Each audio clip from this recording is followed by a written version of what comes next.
오늘 주일 봉독할 하나님의 말씀은 사도행전 20장 17절에서 21절입니다. 우리 함께 합독하겠습니다. 바울이 밀레도에서 사람을 에베소로 보내어 교회 장로들을 청하니 오매 그들에게 말하되 아시아에 들어온 첫날부터 지금까지 내가 항상 여러분 가운데서 어떻게 행하였는지를 여러분도 아는 바니 곧 모든 겸손과 눈물이며 유대인의 관계로 말미암아 당한 시험을 참고 주를 섬긴 것과 유익한 것은 무엇이든지 공중 앞에서나 각 집에서나 거리낌이 없이 여러분에게 전하여 가르치고 유대인과 헬라인들에게 하나님께 대한 회개와 우리 주 예수 그리스도께 대한 믿음을 전거한 것이라. 아멘.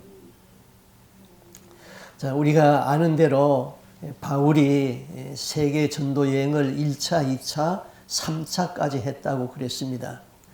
바울이 에베소에서 3년 반을 목회하면서 2차 전도 여행까지 마치고 이제 그를 파송한 교회 안디옥으로 가서 지금까지 있었던 일을 쭉 선교 보고를 했습니다. 그러고 나서 이제 3차 전도 여행을 가는데 그 3차 전도 여행은 예루살렘을 통해서 로마로 들어가는 길이었습니다. 근데 예루살렘으로 올라가면서 자기가 3년 동안 목회하던 에베소 교회의 장로들을 밀레노라는 그 도시에서 불러가지고 거기에서 이제까지 자기가 목회한 것을 이런 마음으로 내가 목회를 했다. 그리고 얘기하면서 앞으로 이 에베소 교회에 흉악한 이리가 들어와서 너희 신앙을 무너뜨릴 텐데 그때 너희를 내가 하나님의 말씀에 부탁한다 하는 그런 권고를 하는 내용이 오늘 본문의 말씀입니다. 자, 우리는 하나님을 믿어요. 그리고 내가 믿는 신앙 내용을 가만히 점검해 보면은 과연 성경이 말하는 그 믿음을 내가 가지고 있는가? 성경이 말하는 그 하나님을 내가 믿는가? 그 좀 점검해 봐야 돼요. 많은 사람들이 내가 만든 하나님을 믿고 있는 것이지 성경이 말하고 있는 하나님을 믿지 못하고 있어요. 내가 가진 신앙이 바른 신앙이라고 자신들은 생각하고 있는데 과연 내 신앙이 성경이 말하고 있는 그 신앙을 가지고 있는가? 우리는 항상 점검을 해봐야 되는 것입니다. 오늘 여기 성경에서는 바울이 에베소에서 목회했던 그 목회 사역의 본질을 말했어요. 20장 19절에 이렇게 말했습니다. 곧 모든 겸손과 눈물이며 유대인의 관계를 인하여 당한 시험을 참고 주를 섬긴 것과 그랬습니다. 자, 이 말씀을 좀 쉽게 얘기하면요. 유대인들의 모든 모함으로 인한 시련에도 불구하고 모든 겸손과 눈물로 주를 섬겼다. 그렇게 말하죠. 자, 유대인들이 왜 바울을 그렇게 모함을 하고 죽이려고 했을까요? 유대인들은 예수를 이단의 괴수라고 생각했습니다. 그래서 당시 로마의 총독 빌라도를 통하여서 예수를 십자가에 죽이도록 그렇게 했습니다. 유대인들은 여호와 하나님만이 하나님이고 그 다음에 섬김의 대상이 여호와이지 바울은 뭐라고 전했습니까? 십자가에서 죽으신 예수가 그리스도다. 예수로 말미암아 우리의 죄가 사함을 받을 수 있고 영생을 얻을 수 있다. 이렇게 가르쳤기 때문이죠. 그러니까 유대교의 입장에서는 바울 같은 사람을 죽여야지 하나님을 잘 믿는다고 생각했습니다. 그래서 바울을 모함하고 바울을 죽이려고 했던 것입니다. 그런 가운데서 바울은 겸손과 눈물과 시험을 참고 견디었다. 그렇게 말했죠. 자, 겸손과 눈물과 시험에서 참고 견디는 것, 이것은 우리 신앙생활에 있어서 꼭 필요한 것입니다. 자, 첫째는 겸손이죠. 겸손이 삶에서 중요한 덕이 되는 것인데 겸손하기가 그렇게 쉽지가 않거든요. 우리는 뭐 좀 있으면 자꾸 풀어내고 싶어 해요. 뭐 좀 알면 자꾸 말하고 싶어 해요. 남보다 조금 더 잘하는 것이 있으면 그냥 자랑하고 싶어 해요. 자, 겸손에 대하여서 누가 어떤 말을 했는가 한번 좀 살펴보겠습니다. 교만했던 천사는 하늘에서 쫓겨나서 마귀가 되었다. 성경이죠. 성경에서 그렇게 말했어요.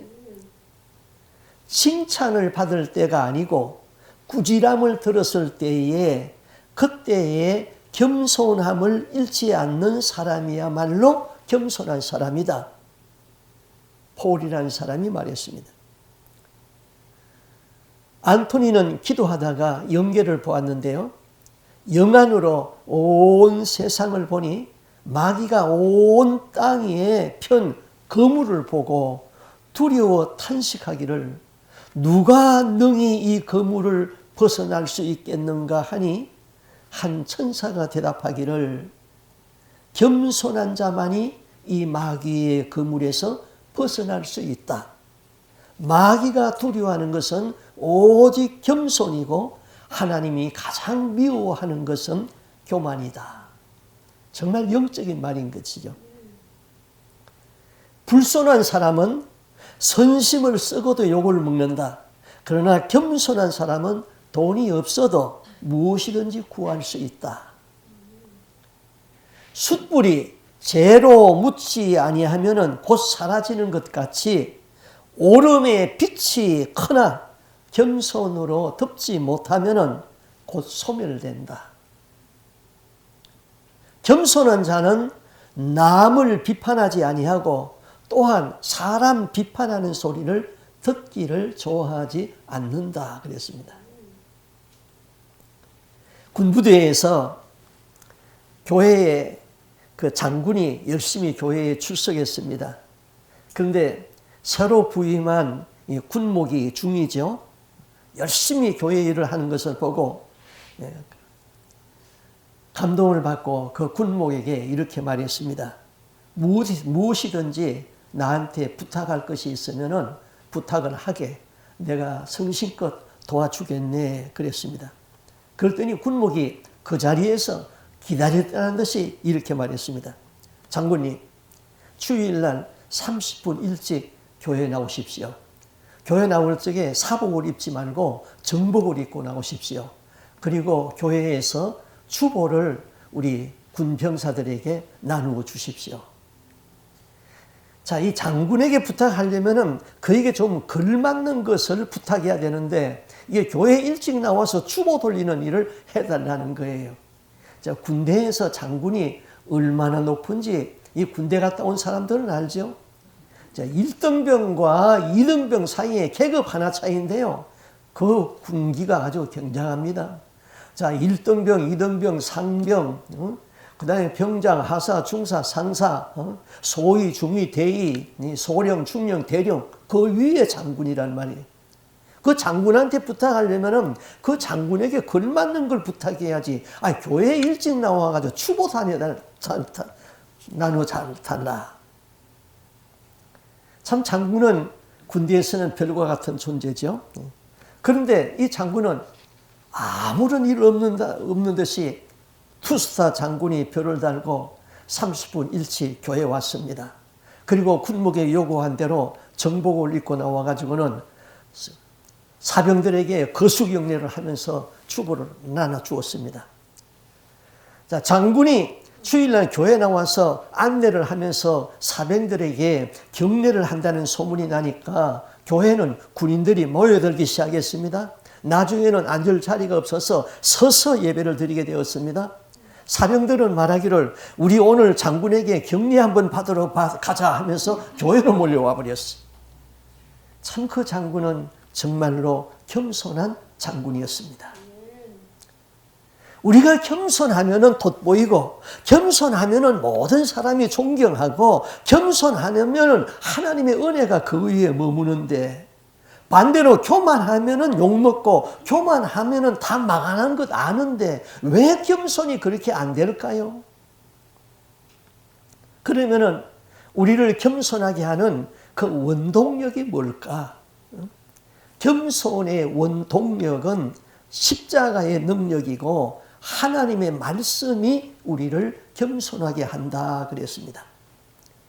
자, 하나님의 아들 예수가 하늘 보좌를 비워두고 사람을 구원하기 위하여서 이 세상에 오셨다. 그리고 자기의 몸을 대속의 제물로 십자가에 내주었다. 이 비하의 신분, 하나님이 사람이 되시고 사람이 섬기는 자, 사람 중에서도 섬기는 종이 되셨고 그의 몸을 대속의 제물로 내주셨다. 그게 바로 겸손인 것이죠. 자, 성경에 보면은 우시야 왕은 유대 나라의 10번째 임금입니다. 그런데 16살 청소년 시절에 왕위에 올라가지고 52년간 나라를 통치한 왕입니다. 역대하 26장 1절에서 5절 말씀에 보면은 그 우시야 왕이 겸손해서 형통하던 내용을 성경은 이렇게 기록했어요. 역대하 26장 1절에서 제가 읽어드리겠습니다. 유다 온 백성이 우시야로 그 부친 아마사를 대신하여 왕을 삼으니 나이 16세라. 우시야가 위에 나갈 때에 나이 16세라 예루살렘에서 52년을 치리하니라. 우시야가 그 부친 아마사의 모든 행적대로 여호와 보시기에 정직하게 행하여 하나님의 묵시를 밝히 하는 스가랴의 사는 날 동안에 하나님을 구하였고 저가 여호와를 구하는 동안에 하나님이 형통하게 하셨더라. 자, 성경은 우시야가 나이 16살에 왕이 되었다고 2번이나 강조해서 말했습니다. 이것은 아직 철모르는 청소년 시절에 왕이 되었다는 것입니다. 우시야는 나라를 다스리는 동안에 자문을 받아가지고 농업, 진흥 정책과 강병 정책으로 국가를 아주 튼튼하게 만들었습니다.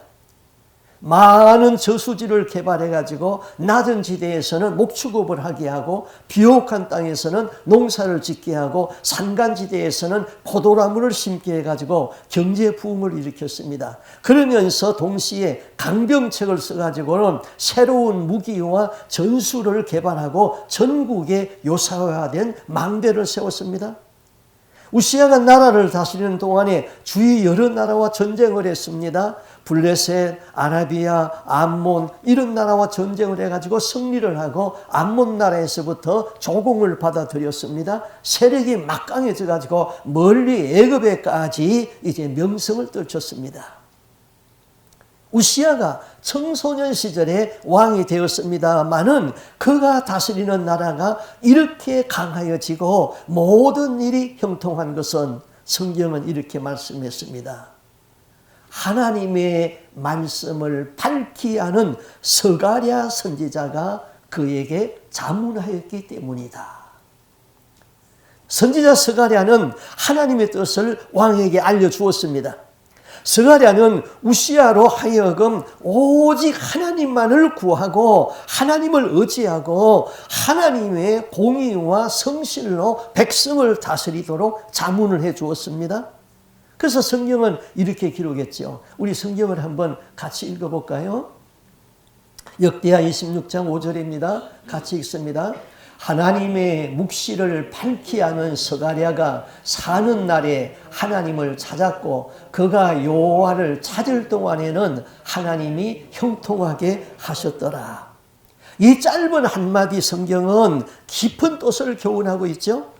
자, 하나님의 말씀을 밝히 아는 스가랴, 저가 사는 날 동안에 하나님을 구하고 여호와를 구하는 동안에 하나님이 형통하게 하셨다. 하나님의 말씀은 사람으로 하여금 겸손하게 만듭니다. 겸손한 사람은 하나님을 구합니다. 전심으로 여호와를 구하면은 하나님은 그의 모든 일에 형통하게 하시죠. 세월이 지나서 그에게 자문하던 스가랴 선지자가 나이 많아 죽었습니다. 이제 하나님의 뜻을 알려주고 깨우쳐주는 그 선지자가 없습니다. 우시야가 다스리는 나라는 강해졌습니다. 그가 왕위에 52년 동안 있었으니까 아주 권세는 대탄탄해졌습니다. 하나님의 말씀이 없는 우시야에게 교만한 마음이 들어오기 시작했어요. 교만의 특징이 뭐냐 하면은 감사가 없어지고 불만과 불평이 많아지는 거예요. 그게 교만의 특징인 것입니다. 우시야는 성전에 가게 되면은 이제 불만이 생겼어요. 우시야는 왕이지만은 성전 규례에 의하여서 성소에는 못 들어갑니다. 성소 뜰에서 백성들과 함께 예배를 드려야 했습니다. 성소에 들어가서 분향하는 일은 제사장에게만 위임되었던 종교 규례였기 때문이죠. 우시야는 나라가 부강하여지고 그의 명성이 높아지고 그의 세력이 천하를 명령하여지만은 성전에 가면은 하나님께 머리 숙여 경배해야 했고 제사장이 낭독하는 성경 말씀을 드려야 했고 순종해야 했습니다. 교만해진 이 우시야 왕은 제사장만이 할 수 있는 그 직분을 자기가 좀 행하고 싶었습니다. 제사장들이 받는 위엄과 존경을 받고 싶었습니다. 그래서 어느 날 우시야는 예배를 드릴 적에 왕의 권력으로 제사장을 밀치고 성소에 들어갔습니다. 예배하는 성전에는 일대 혼란이 일어났겠죠. 제사장들이 막 동원되어 가지고는 우시야 왕을 막 씁니다.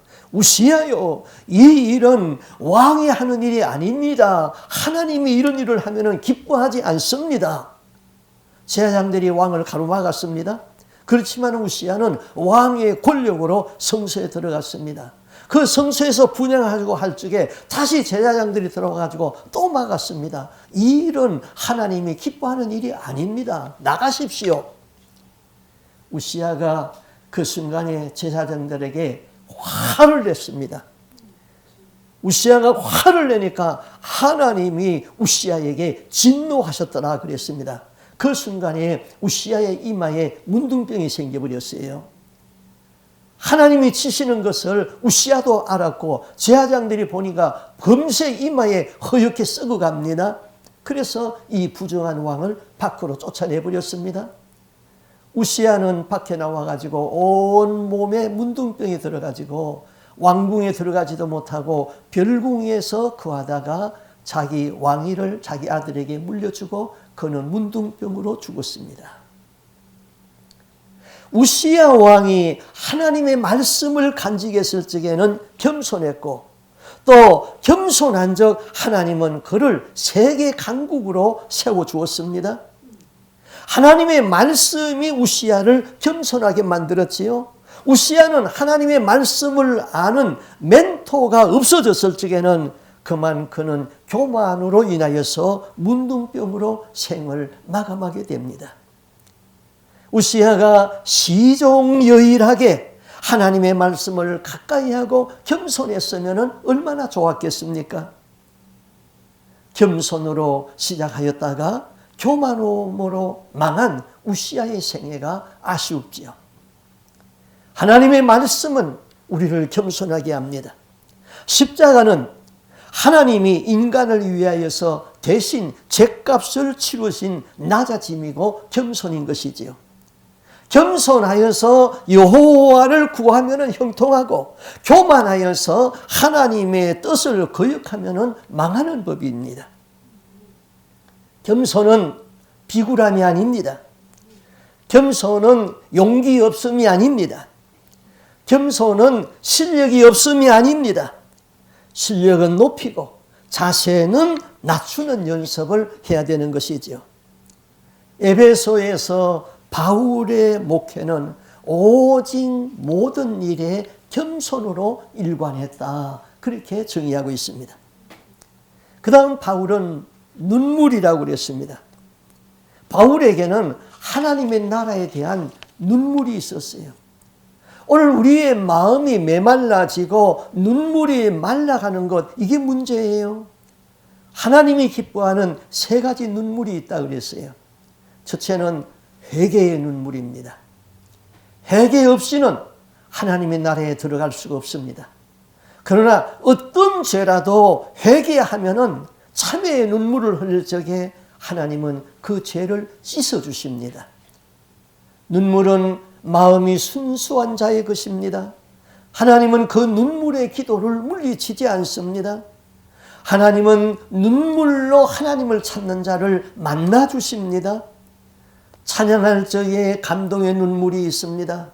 기도할 적에 성령의 감동으로 눈물로 기도하게 됩니다.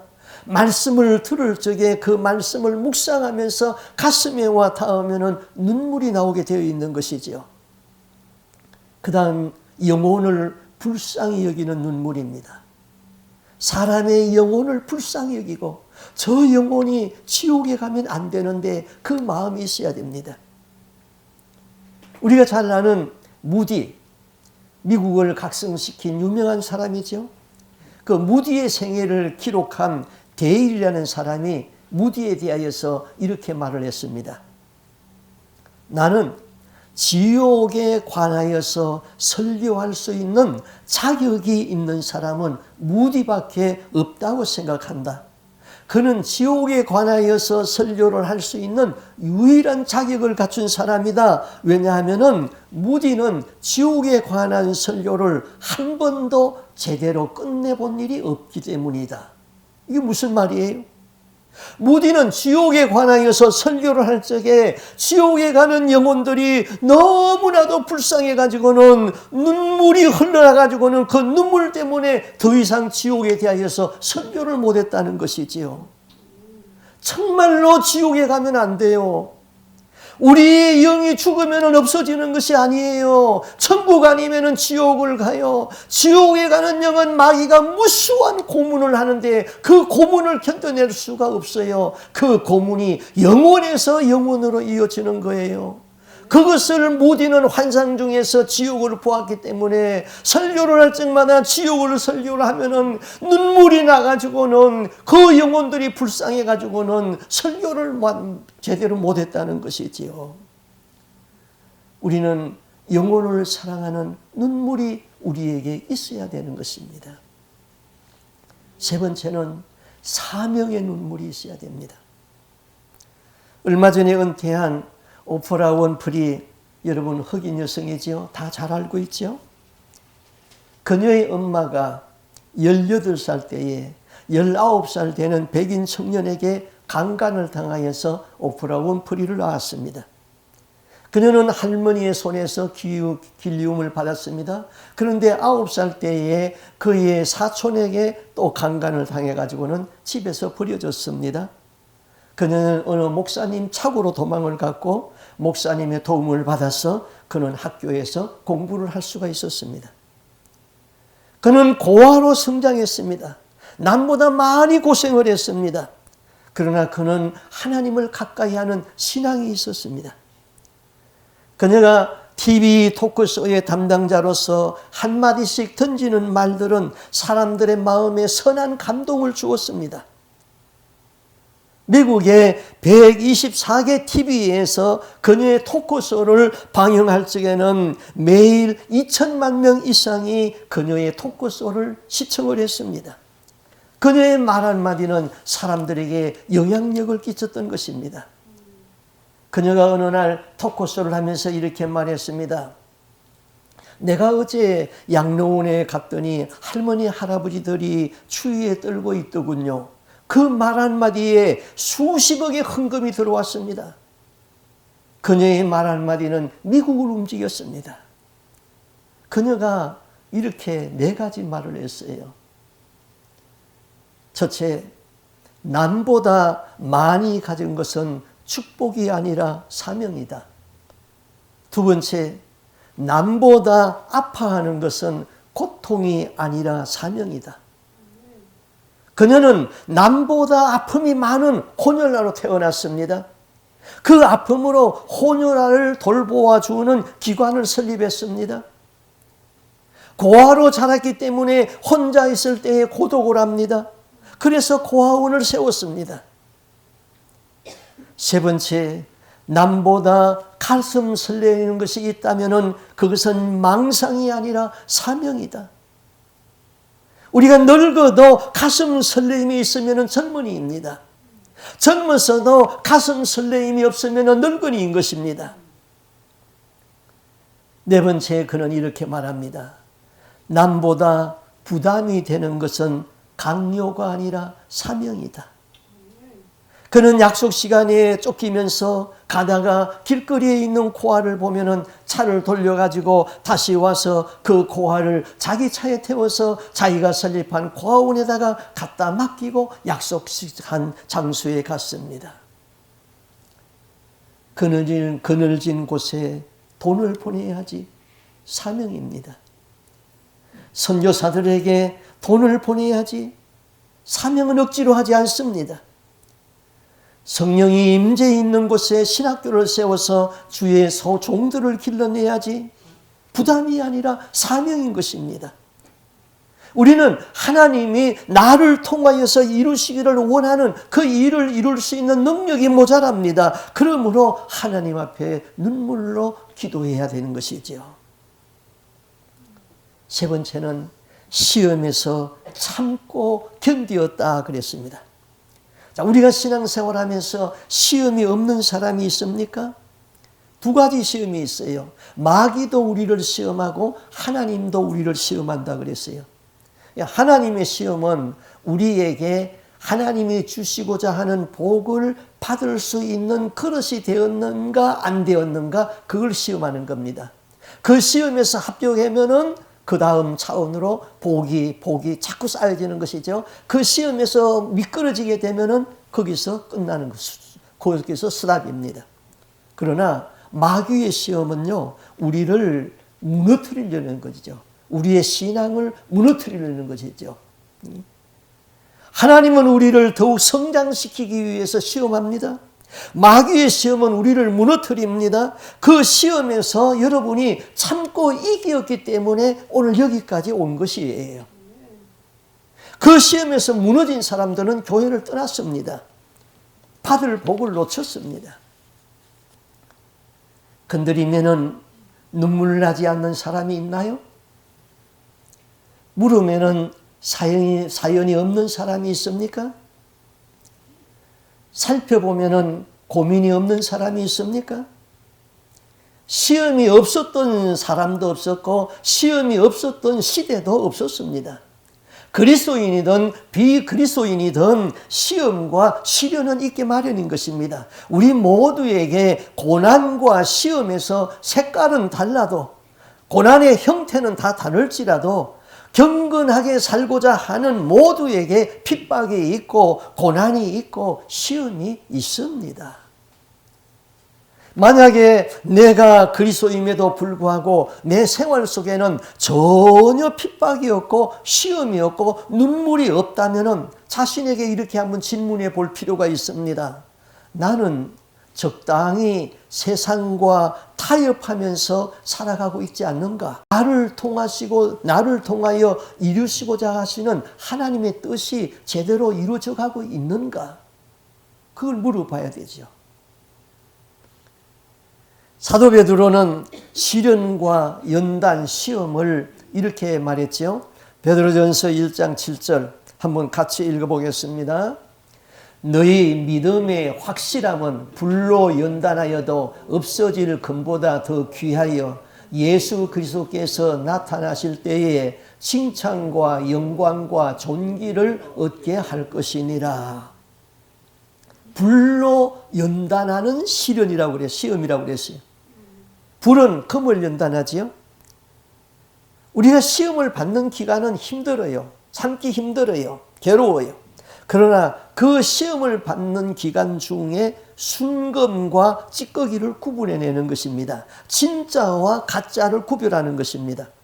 불같은 시험은 그리스도인의 삶을 순화시켜 줍니다.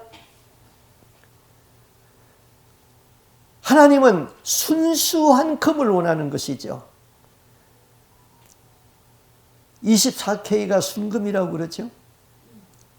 그러면 20K쯤 되면 금으로 봐주지. 하나님은 그렇지 않습니다. 24K 순금이 나올 때까지 우리를 연단하고 우리에게서 찌꺼기를 뽑아내고 그 순수한 것을 가지고 천국으로 가시기를 원하는 것이지요. 그래서 욥은 많은 시련을 당했지요. 욥기 23장 10절에 보면은 이렇게 고백합니다. 나의 가는 길을 오직 그가 아시나니 그가 나를 단련하신 후에 내가 정금같이 나오리라. 불시험이 올 적에 교만했던 사람이 겸손해집니다. 허탄한 것을 자랑하던 것이 오직 예수만이 유일한 자랑이 됩니다. 연단과 시련 중에서 내 속에 있는 불순물이 빠져나가기 시작합니다. 세상을 바라보던 사람이 오직 예수님만을 바라보게 됩니다. 그러면은 세상은 그를 버려도 하나님은 그를 사랑합니다. 함석헌 씨가 쓴 뜻으로 본 한국 역사, 그 중에서 이런 글이 있더라고요. 고난은 죄를 씻어준다.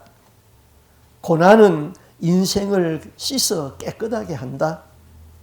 고난은 인생을 깊게 만든다.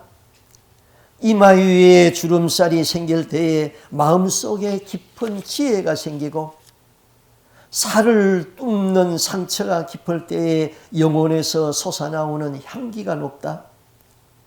평면적 세속적 인생관을 가진 사람은 고난의 잔을 마셔보지 못했기 때문이다. 고난은 인생을 위대하게 만든다. 고난을 견디어냄으로써 생명은 한 단계 진화한다.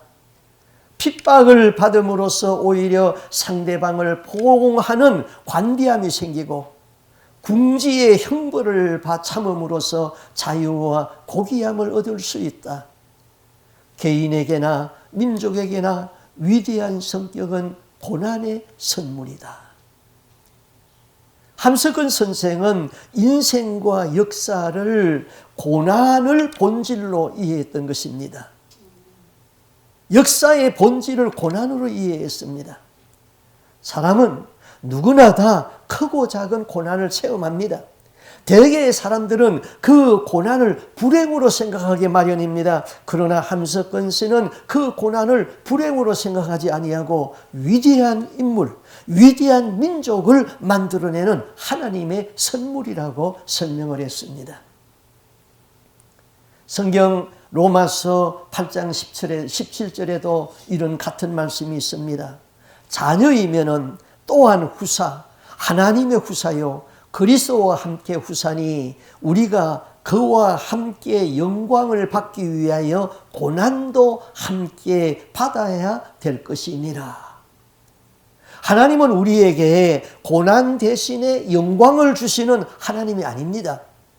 고난을 통해서 영광을 주시는 하나님이십니다. 그 다음 바울이 복음을 전한 핵심이 21절에 있습니다. 사도행전 20장 21절 한번 같이 읽어보겠습니다. 유대인과 헬라인들에게 하나님께 대한 회개와 우리 주 예수 그리스도께 대한 믿음을 증거한 것이니라. 자, 오늘날 한국 교회가 조금 잘못되게 가고 있는 것이 있어요. 그거는 회개 없는 믿음을 강조하는 것입니다.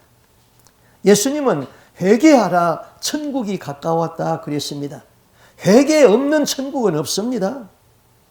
오늘날 교회에서 만들어지는 교회 그 제자 훈련의 교재를 보면은 거의가 다 믿음을 중요하게 다루었습니다.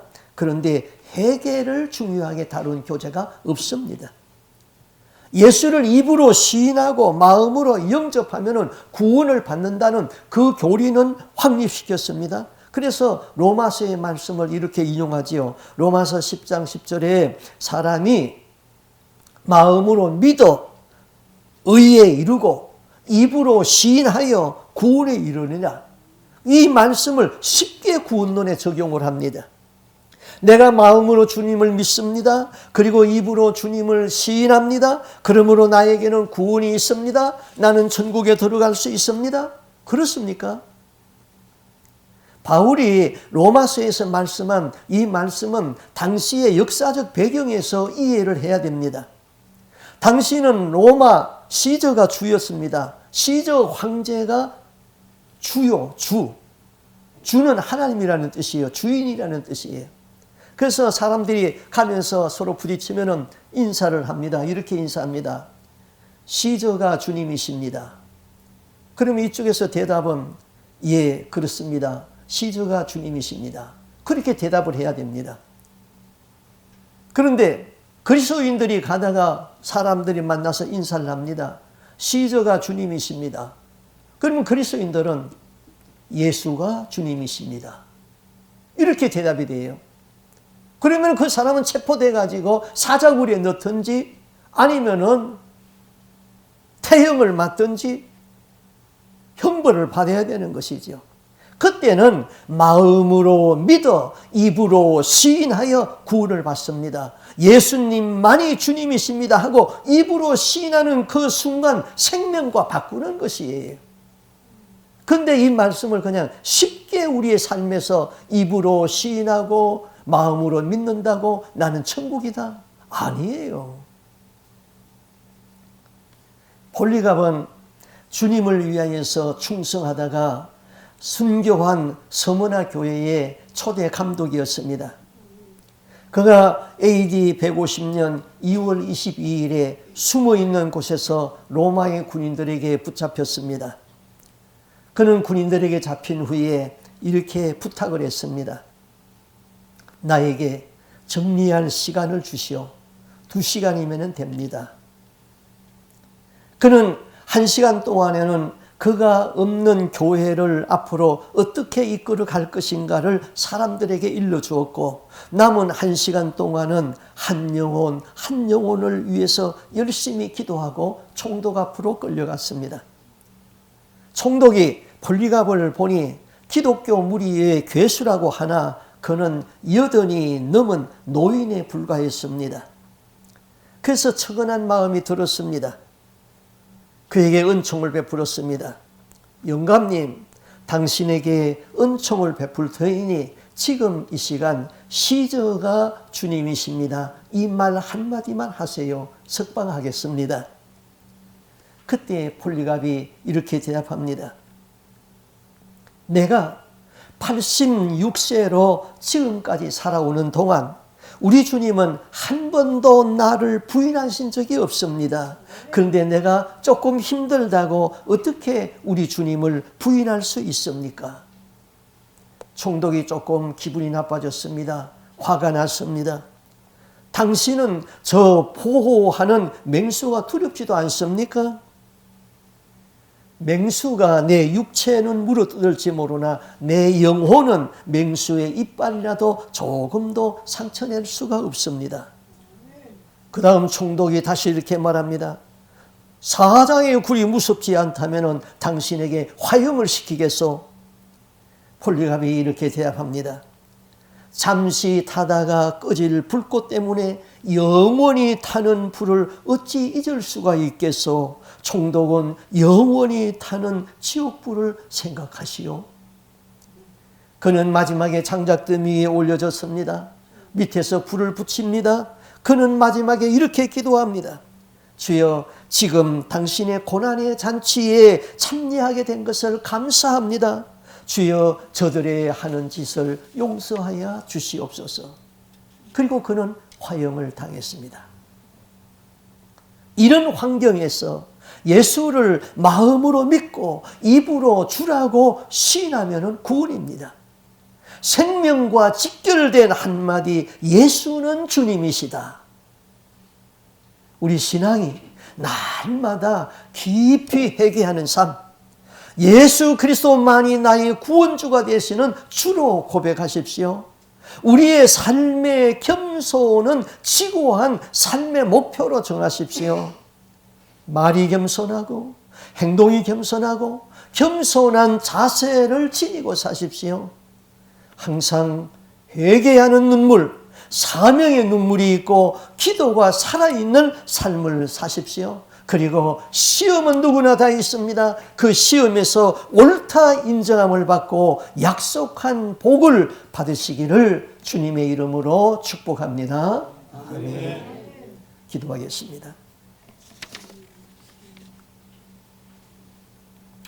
우리 하나님 아버지, 겸손이 그렇게 귀한 덕인 줄 알면서도 겸손한 몸가짐을 갖지 못하고 겸손으로 대답할 줄 몰랐던 어리석은 저희들의 입술을 용서하여 주시옵소서. 하나님 아버지, 겸손이 우리 몸에 무르익어서 겸손이 체질화될 수 있는 하나님의 사람들이 되기를 원합니다. 우리의 마음에 눈물이 메말랐습니다. 하나님 영혼을 불쌍히 여기는 마음이 있게 하여 주옵시고 지옥으로 떨어지는 영혼들이 불쌍해서 그 영혼을 품고 기도할 수 있는 거룩한 눈물이 우리에게 있게 하여 주시옵소서. 그리고 우리가 이 땅을 사는 동안에 사명으로 살게 하여 주옵소서. 우리 모두에게 하나님은 거룩한 사명을 줬는데 기도하지 아니하였고 성경을 읽지 아니했기 때문에 내게 주어진 그 사명이 무엇인지도 알지 못하고 세상 흘러가는 대로 살아가고 있는 저들을 긍휼히 여겨주시고 나를 이 땅에 보내신 주님의 목적이 무엇인가 그 사명을 찾아 그 사명을 위하여 기도하고 헌신하는 삶이 될 수 있기를 원합니다. 하나님, 오늘날까지 역사 이래 유사 이래 시험이 없었던 사람이 없었고 고난이 없었던 사람이 없었습니다. 하나님도 우리를 복을 주시기 위하여서 시험을 하고 마귀는 우리를 무너뜨리기 위하여서 시험한다고 했습니다. 시험에서 옳다 인정함을 받고 시험에서 낭망하지 아니하고 굳건히 서서 천국에 들어가는 날까지 예수의 이름으로 승리하여서 그 나라에 넉넉히 들어가는 하나님의 백성들이 다 되게 하여 주시옵소서. 내가 아무리 이기려고 노력해도 나에게 말씀이 없고 기도가 없으면 이길 수가 없사오니 항상 성경을 가까이 하고 성경 말씀이 내 가슴에 있고 내 머리에 있고 그 말씀을 행하는 저희들의 삶이 될 수 있기를 원합니다. 이 모든 말씀 우리를 구속하신 주 예수 그리스도 이름으로 기도하옵나이다. 아멘.